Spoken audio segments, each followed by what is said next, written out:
जिन्होंने एक इमेज पैदा किया होता है कि हमारा बच्चा जो यूके से पढ़ के आया है, गल के आया है, और जो हमारा बच्चा जो कनाडा से पढ़ के आया है या अमेरिका से गल के आया है वो बहुत अच्छा है, उसकी वडियाई करना मकसूद होता है कि सब कुछ उसी ने संभाला हुआ है, हालांकि उसने कुछ नहीं संभाला हुआ।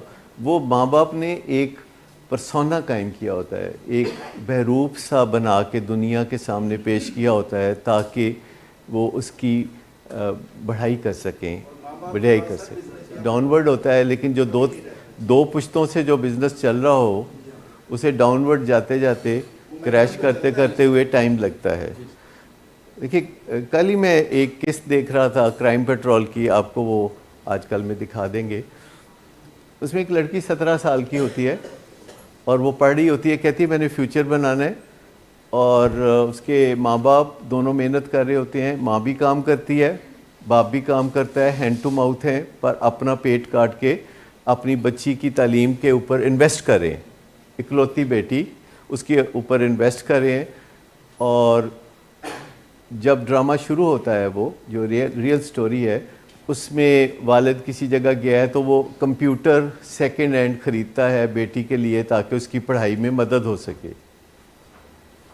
और सेकेंड हैंड कंप्यूटर थोड़े से पैसों के साथ वो ख़रीदता है, जिसमें वो पुराने टाइप का कंप्यूटर जिसके पीछे एक लंबा ढोम होता है, और वो बहुत सस्ता मिलता है अब आजकल। तो वो सस्ता ख़रीदता है कंप्यूटर जिसमें सीपीयू और कुछ सेकेंड हैंड होता है, तो वो लाके बच्ची को देता है। तो वो कहती है कि अच्छा, अब मैं बहुत अच्छा पढ़ सकूँगी।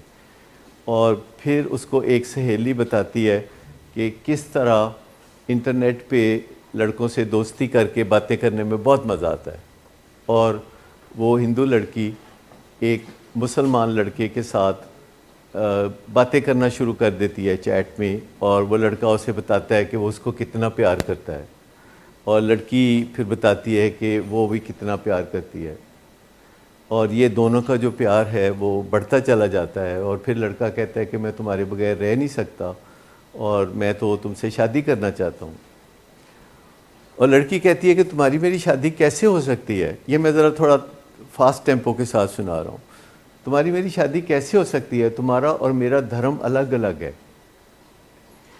तो वो लड़का उसको कहता है कि बेशक हमारा धर्म अलग है, लेकिन हम एक जान दो कालिब हैं, और हमें शादी करने से इस दुनिया की कोई ताकत नहीं रोक सकती। और आखिरकार वो कहता है कि अब मैं बिल्कुल नहीं रह सकता तुम्हारे बगैर।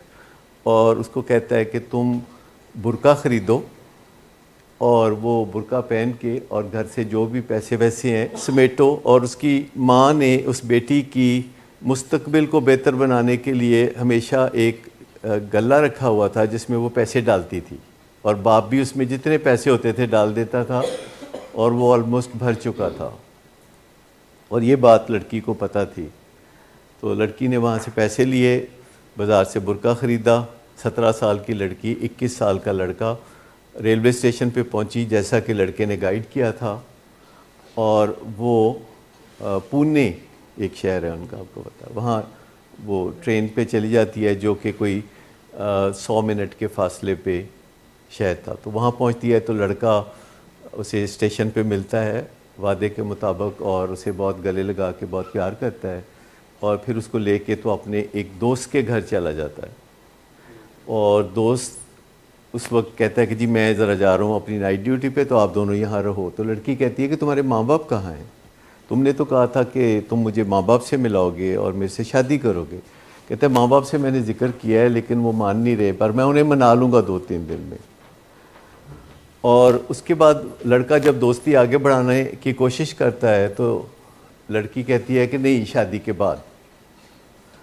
और लड़का उसको कहता है कि जब मैंने तुम्हें बीवी मान लिया और तुमने मुझे खावंद मान लिया, तो शादी और किस चिड़िया का नाम है।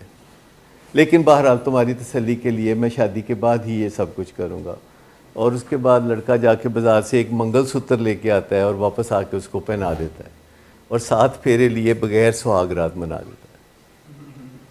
और पीछे माँ बाप बहुत परेशान होते हैं, तड़प रहे होते हैं, और पुलिस उस लड़की की तलाश में होती है। और 4-5 दिन गुजरते हैं, लड़की इसरार करती है कि अपने माँ बाप से मिलाओ। तो कहता है चलो मैं तुम्हें माँ बाप से मिलाऊँ।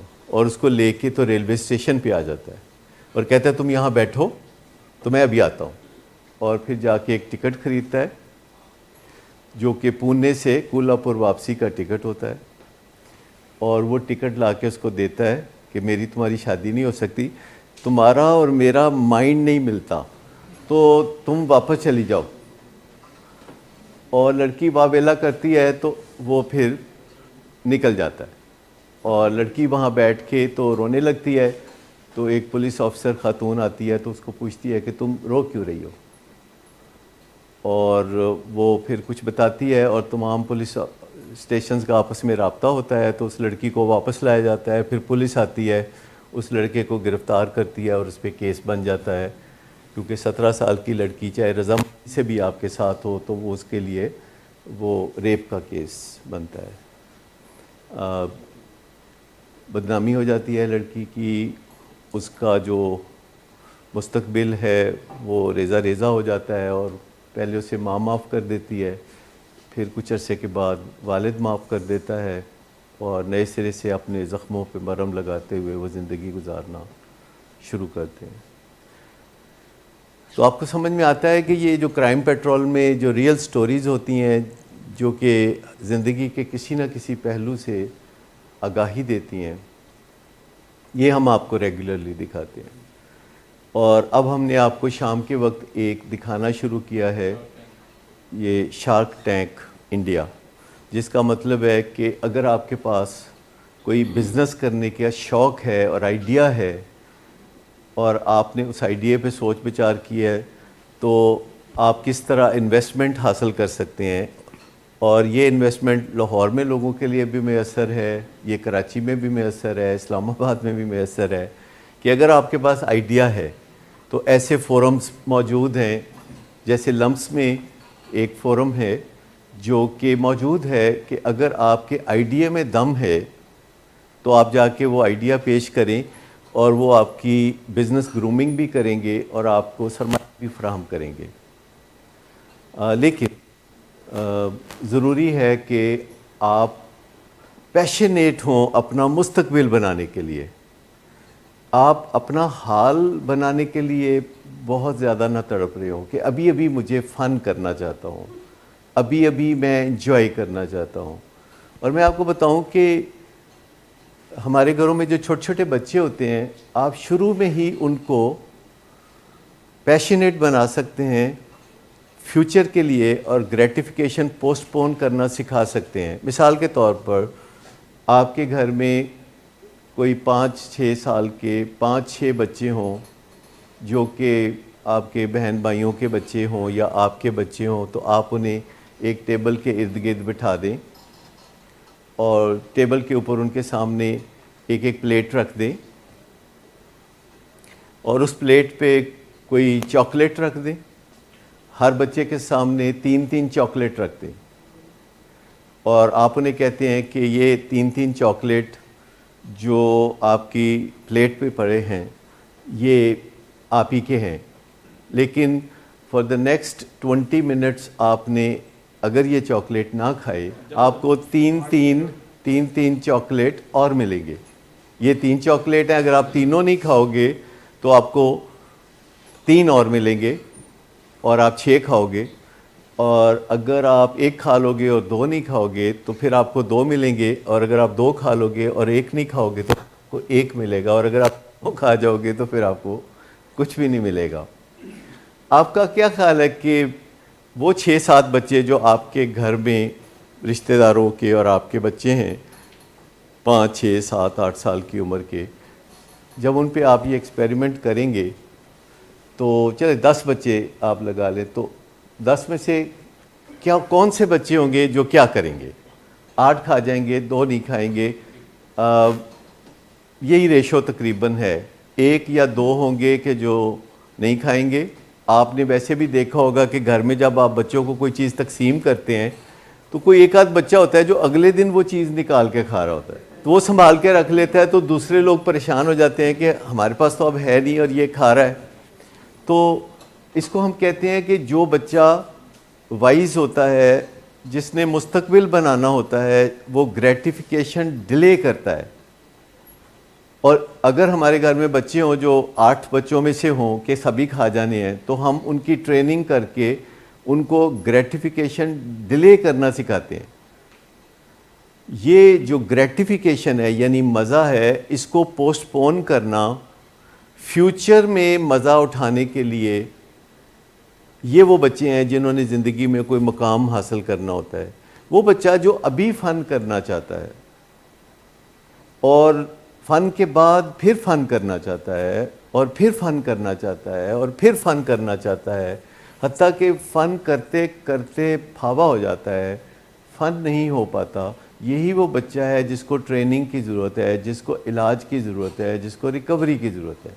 चाहे वो बच्चा 6 साल की उम्र में आप इलाज में डाल दें, चाहे आप उसको 16 साल की उम्र में इलाज में डाल दें, चाहे आप 26 साल की उम्र में इलाज में डाल दें, ये अब आपकी प्रॉम्प्टनेस पे डिपेंड करता है कि आप कितनी जल्दी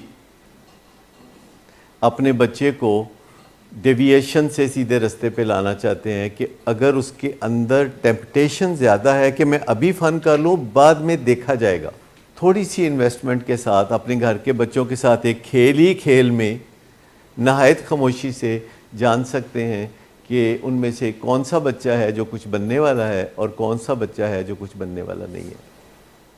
और फिर आप उसे ट्रेनिंग में डाल दें ताकि वो ग्रेटिफिकेशन डिले करना सीख ले और एडिक्टिव बिहेवियर से फ्यूचर में बच जाए।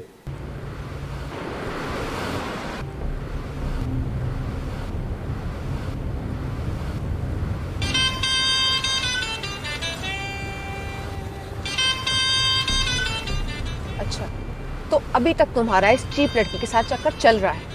तुम कौन होती हो मुझे पूछने वाली? ओके, और तुम इन घटिया लड़कियों के साथ गुलछर्रे उड़ाते फिरो, तो मैं चुप बैठूं?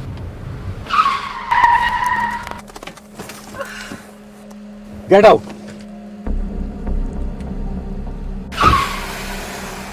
शराब नोशी की वजह किरदार की खराबी नहीं, मूड की खराबी है। शराब नोशी कभी भी नशे की बीमारी में बदल सकती है। नशे की बीमारी हर स्टेज पर काबिले इलाज है। मदद हासिल कीजिए, क्योंकि वो ऐसा नहीं करेगा। विलिंग वेज से मदद हासिल कीजिए, कहीं से भी मदद हासिल कीजिए, लेकिन फौरी मदद हासिल कीजिए। जिस मुआवजे के इंतजार में आपने बहुत देर कर दी, अब वो दस्तक दे रहा है। मदद हासिल कीजिए, मदद हासिल कीजिए, मदद हासिल कीजिए।